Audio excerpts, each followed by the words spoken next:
الحمد لله والصلاة والسلام على رسول الله وعلى آله وصحبه ومن والاه. أما بعد فأعوذ بالله من الشيطان الرجيم. بسم الله الرحمن الرحيم. هو الذي أرسل رسوله بالهدى ودين الحق ليظهره على الدين كله وكفى بالله شهيدا. صدق الله العظيم.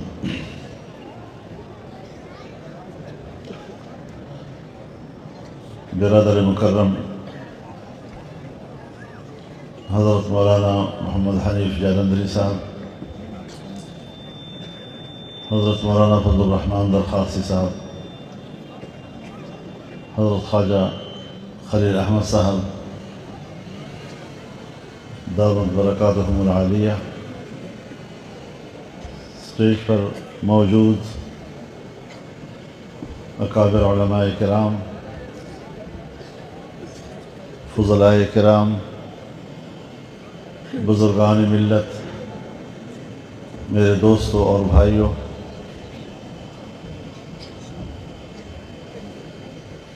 میرے لیے سعادت اور اعزاز کی بات ہے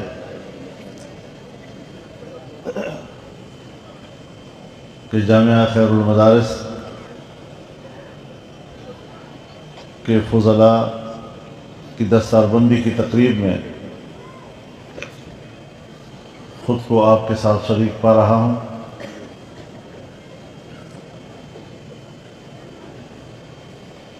مولانا محمد حنیف جالندری صاحب ہمیشہ مجھ پر یہ احسان کرتے ہیں اور اس بار بھی میں ان کا ممنون احسان ہوں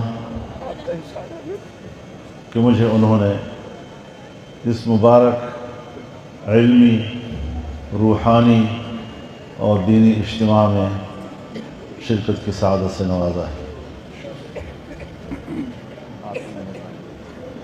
برادران محترم،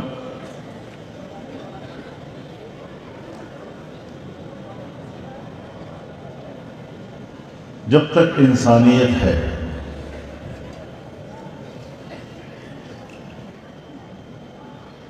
اور جب تک اس کی بقا کا انتظام اللہ نے کرنا ہے،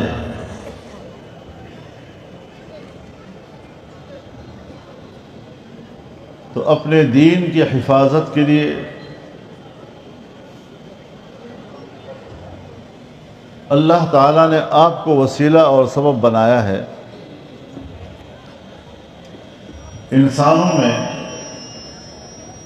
ایسے لوگوں کو چننا کہ جو اللہ کے دین کی حفاظت کریں،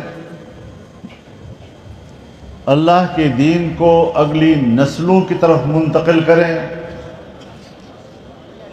بحفاظت منتقل کریں، اس سے بڑی سعادت اور کیا ہو سکتی ہے؟ رسول اللہ صلی اللہ علیہ وسلم نے فرمایا، نبّأ اللہ امرأ سمع مقالتی فوعاها وأداها كما سمعها۔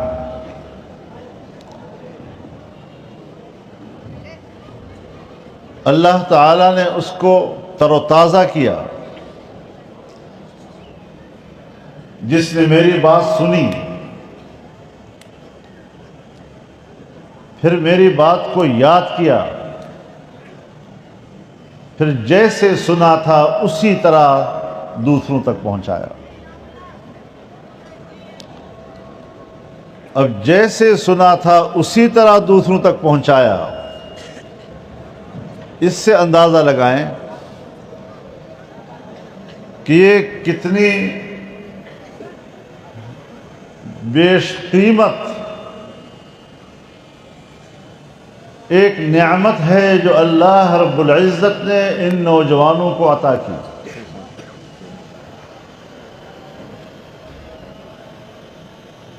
اور جیسے کہ اللہ رب العزت نے فرمایا یا ایھا الرسول بلغ ما انزل الیک من ربک وإن لم تفعل فما بلغت رسالته والله يعصمك من الناس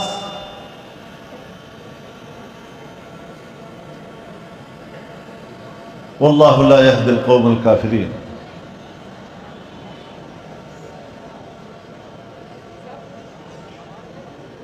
پیغمبر علیہ الصلوۃ والسلام کے لیے تو اتنا ہی کافی تھا، یا ایھا الرسول بلغ ما انزل الیک من ربک۔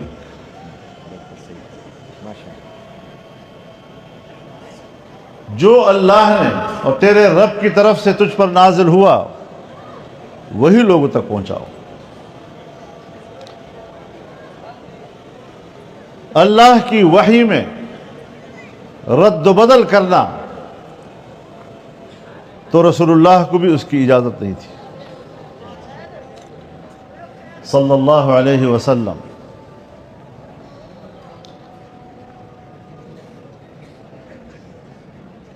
رسول اللہ صلی اللہ علیہ وسلم تو مجسم اطاعت تھے، سراپا اطاعت، لیکن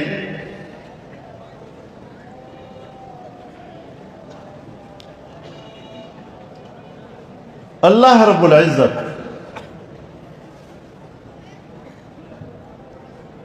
اس وحی کو لوگوں تک پہنچانے کی اہمیت اور اس کا وجوب اور اس کی فرضیت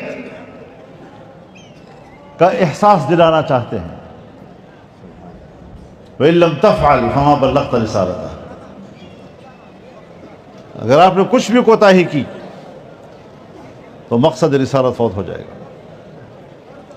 آپ کا فرض منصبی ہے اور منصب رسالت کا تقاضا ہے کہ جو چیز میں نے آپ پر نازل کی وہ آپ نے لوگوں تک پہنچایا۔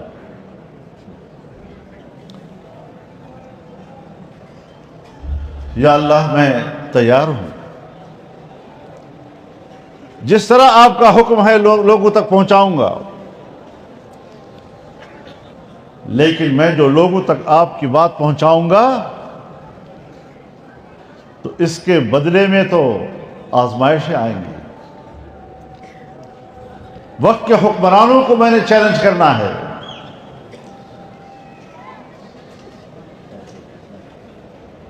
جو انسانوں کے خدا بنے ہوئے ہیں ان کی خدائی کو میں نے توڑنا ہے،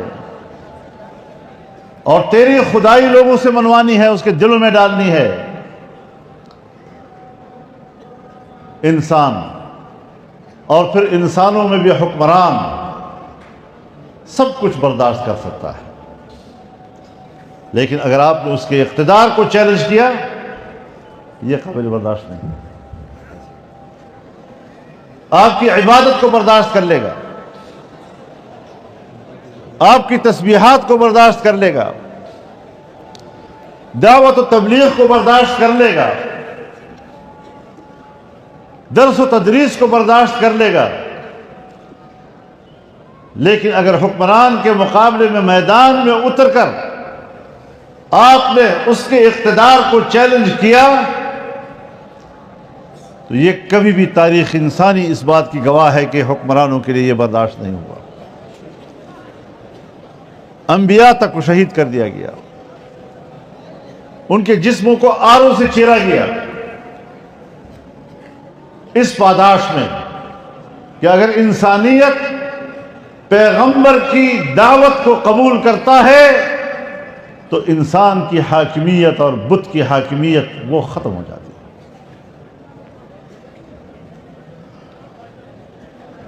اسی لیے تو رب العزت نے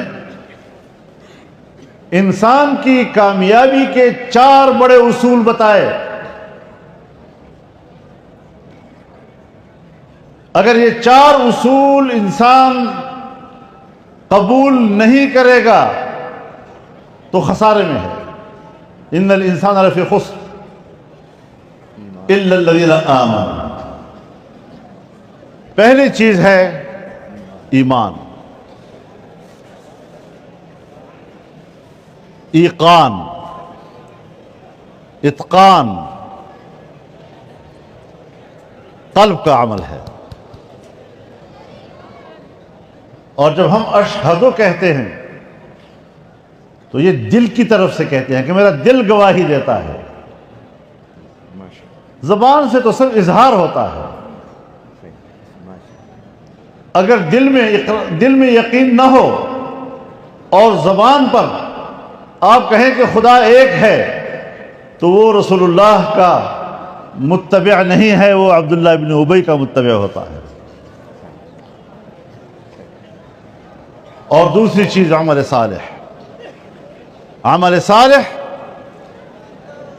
یہ جوارح کا عمل ہے، اس کا اظہار انسانی اعضاء سے ہوتا ہے، جس سے پتہ چلتا ہے کہ آپ کے اندر ایک ایمان موجود ہے، اور اس کا اظہار آپ اعضاء کے ذریعے کر رہے ہیں، زبان کے ذریعے کر رہے ہیں۔ تو یہ دونوں چیزیں کامیابی کی علامت ہیں۔ اور تیسری چیز کامیابی کی علامت وتواصوا بالحق، کہ حق کا پرچار کرو۔ اب ہر اچھی بات حق ہے،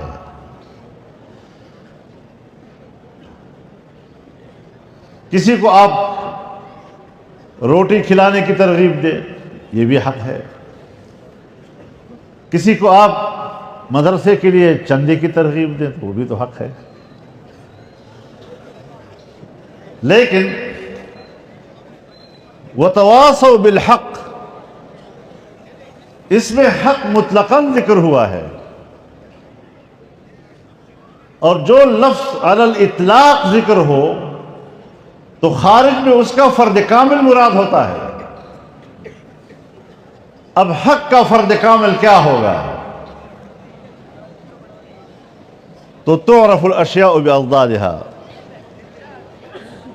حق کے فرد کامل کو سمجھنے کے لیے اس کے ضد کو تلاش کرنا ہوگا، اور باطل کا فرد کامل ایک باطل حکمران ہوا کرتا ہے، باطل حکمرانی ہوا کرتی ہے۔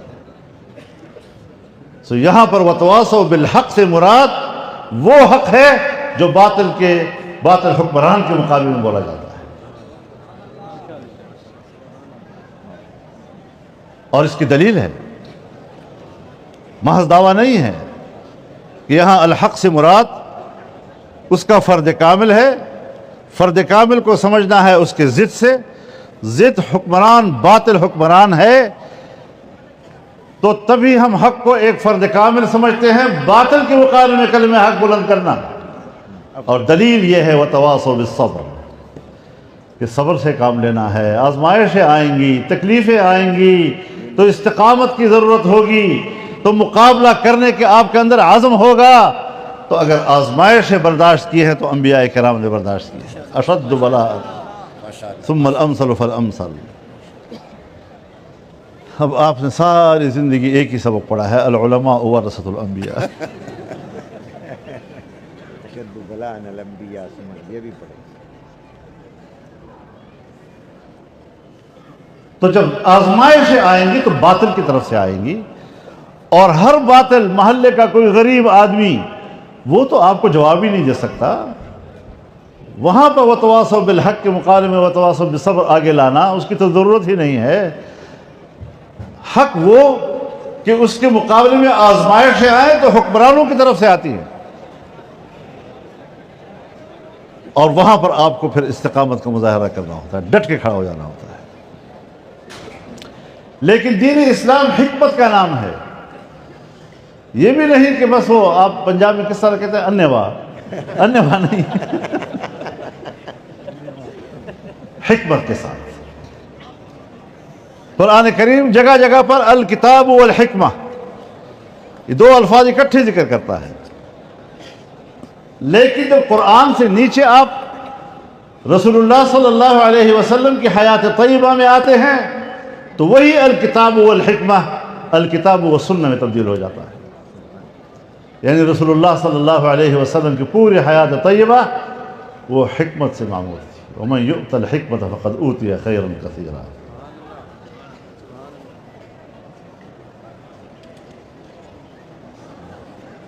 تو آزمائشوں سے گزرنا پڑتا ہے، اور جو آزمائشیں ہمارے بزرگوں اور ہمارے اکابر پر گزری ہیں شاید وہ ہم نے دیکھی ہی نہ ہو، کیونکہ اللہ بھی تو ہماری کمزوریوں کو جانتا ہے، تو پھر ہماری کمزوریوں کو دیکھ کر ہم پر وہ آزمائش بھی نہیں ڈالتا، تکلیف بھی بیمار عطا تو نہیں کرتا نا اللہ. میرے محترم دوستو، اس تمام چیز کو اللہ رب العزت نے امانت کا نام دیا ہے. إِنَّا عَرَضْنَا الْأَمَانَةَ عَلَى السَّمَاوَاتِ وَالْأَرْضِ وَالْجِبَالِ فَأَبَيْنَ أَن يَحْمِلْنَهَا وَأَشْفَقْنَ مِنْهَا وَحَمَلَهَا الْإِنسَانُ إِنَّهُ كَانَ ظَلُومًا جَهُولًا. یہ امانت بھی ہے، اللہ کی وحی یہ امانت ہے. یہ امانت آسمانوں پہ پیش کی گئی، زمین کے سامنے پیش کی گئی، پہاڑوں پہ پیش کی گئی. انہوں نے کہا ہمارا توبہ ہے، ہم یہ امانت اٹھانے کے نہیں ہیں. خوف کھا گئے اور انسان نے اس امانت کا بار اٹھایا. تو جب انسان نے اس امانت کا بار اٹھایا تو پھر یہاں الف لام جو ہے وہ استغراق کا نہیں ہوگا، عہد خارجی کا ہوگا.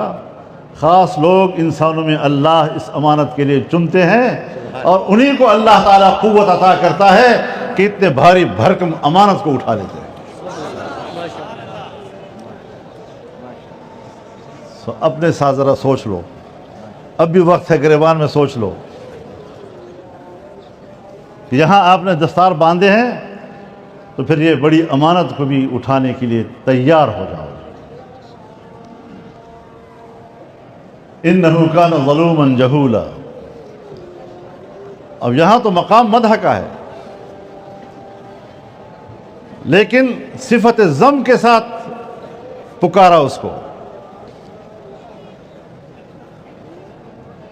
لیکن یہ بظاہر صفت ذم ہے، حقیقت میں مدح ہے کہ ظلوم اس کو کہا جاتا ہے کہ جس کے اندر عدل کا استعداد موجود ہے. تو انسان ہی ہے کہ اگر اس کو ظلوم کہا گیا تو معنی یہ کہ اس کے اندر عدل کی صفت پیدا کرنے کی استعداد موجود ہے. جہول کہ انسان ہی ہے کہ جس کے اندر علم حاصل کرنے کا استعداد موجود ہے، تبھی تو جہول کہا گیا. کسی نے آسمان کو کہا ہے وہ جاہل کہیں گے، کسی نے پہاڑ کو کہا ہے جاہل کہیں گے. انسان ہی کو کہا جاتا ہے وہ جاہل، یعنی تیرے اندر علم حاصل کرنے کا استعداد موجود ہے. ظرف جب خالی ہوتا ہے تو ظرف کے نام سے پکارا جاتا ہے، لیکن اگر ظرف کے اندر مظروف ہو تو پھر مظروف کے نام سے پکارا جاتا ہے. لہذا جب برتن خالی تھا تو ظلوم و جہول ہوا، اور اس برتن کے اندر اگر چائے ہے تو اب پیالی نہیں پکاریں گے چائے لیجئے.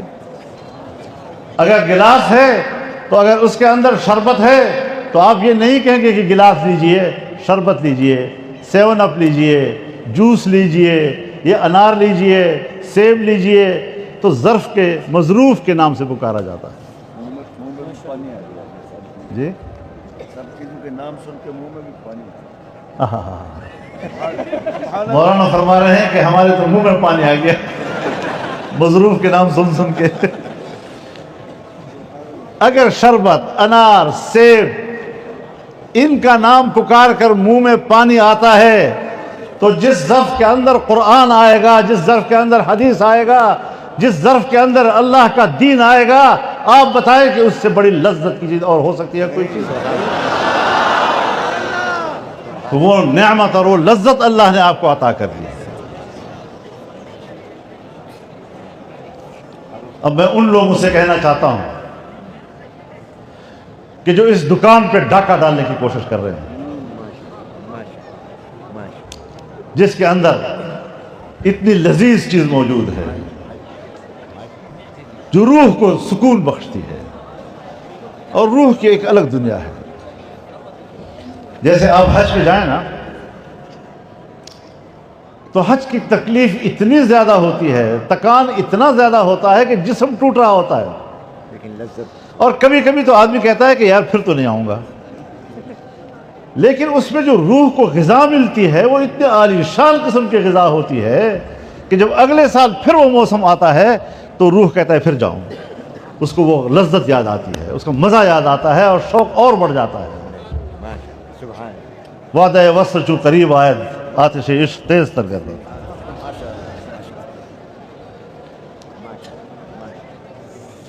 تو اگر یہ ادارے اللہ کے دین کی حفاظت کر رہے ہیں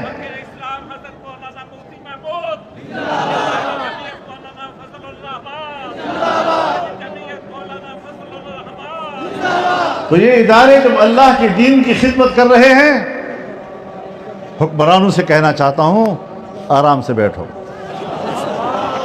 نعرہ تکبیر، نعرہ تکبیر۔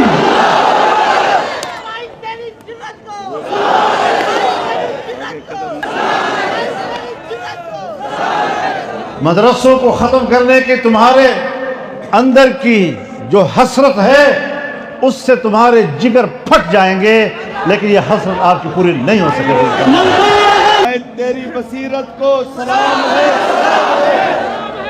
قائد تیری بصیرت کو۔ میرے محترم دوستو، اس مدارس کا ایک مشن ہے،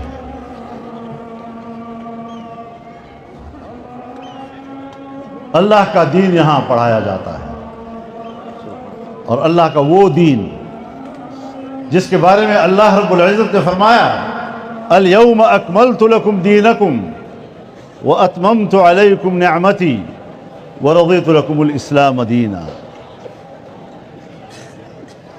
آج میں نے تمہارے لیے تمہارا دین مکمل کر دیا ہے۔ تو ایک ہوا اکمال دین، دین مکمل ہے بے اعتبار تعلیمات و احکامات کے۔ وَأَتْمَمْتُ عَلَيْكُمْ نِعْمَتِي، اور میں نے اپنی نعمت تم پر تمام کر دی ہے۔ تو یہاں پر بھی نعمت سے مراد، چونکہ قرآن کریم کا کلمہ ہے، مراد اس سے فرد کامل ہوگا، اور اس نعمت کا فرد کامل دین کامل کا اقتدار اور اس کی حاکمیت ہے۔ وَرَضِيتُ لَكُمُ الْإِسْلَامَ دِينًا، اور میں نے تمہارے لیے اسلام کو بطور نظام حیات کے پسند کیا ہے۔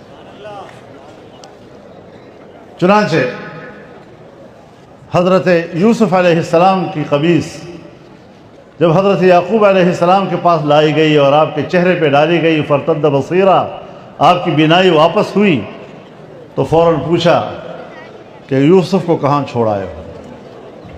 این ترکت یوسف؟ تو اس نے جواب دیا ملک مصر، وہ تو مصر کا بادشاہ ہے اس وقت۔ تو پھر پوچھا علی ای دین ترکتہ،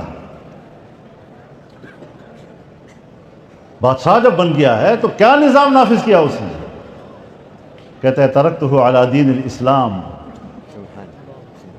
جب یہ جواب سنا تو حضرت یعقوب علیہ السلام نے فرمایا الآن تمت النعمہ وَأَتْمَمْتُ عَلَيْكُمْ نِعْمَتِي، الآن تمت النعمہ، اقتدار کی صورت میں اتمام نعمت کا ذکر فرمایا۔ یہ سب چیز آپ کے اور ہمارے لیے ہے۔ انبیاء کی تعلیم آپ کے اور ہماری زندگی کے لیے ہے۔ ان الانبیاء لم یورثوا دینارا ولا درہما بل ورثوا العلم۔ اب اس علم کا تقاضا کیا ہے؟ جیسے کہ ہمارے بزرگ کہتے ہیں کہ دارالعلوم دیوبند کو دیکھا، اساتذہ کی زندگی صبح و شام کی دیکھی، تو خلاصہ یہ نکالا کہ ایک مدرسہ ہے جس کو میں نے خانقاہ میں دیکھا ہے، مدرسہ را در خانقاہ دیدم. اب مدرسہ اور خانقاہ یہ ہمارے اور آپ کے زمانے کے الفاظ ہیں. در حقیقت یہ تفسیر ہے. جیسے رسول اللہ صلی اللہ علیہ وسلم نے فرمایا انما بعثت معلما، میں تو استاد بنا کر بھیجا گیا ہوں، میں تو معلم ہوں. اور دوسری جگہ فرمایا بعثت لأتمم مکارم الاخلاق، میں اعلیٰ اخلاق کی تکمیل کے لیے بھیجا گیا ہوں. یعنی ایک حیثیت میں آپ معلم ہیں اور دوسری حیثیت میں آپ مربی ہیں. آپ نے انسانیت کو تعلیم بھی دی اور اس کی تربیت بھی کی. یہ مدرسے بھی جس طرح کے تعلیم دیتے ہیں اسی طرح کی ان کی تربیت بھی کرتے ہیں. تو ان مدرسوں کے اندر شریعت پڑھائی جاتی ہے اور شریعت راستہ ہے.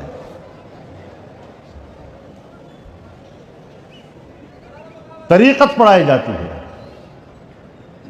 طریقت اس راستے پر چلنے کا اسلوب ہے.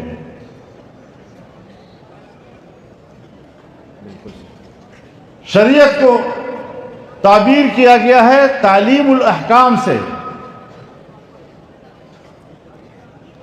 اور طریقت کو تعبیر کیا گیا ہے تہذیب الاخلاق سے. اور تیسری چیز ہے سیاست، جس کو تعبیر کیا گیا ہے تنظیم الاعمال سے. یہ تینوں ایک دوسرے کو متلازم ہیں.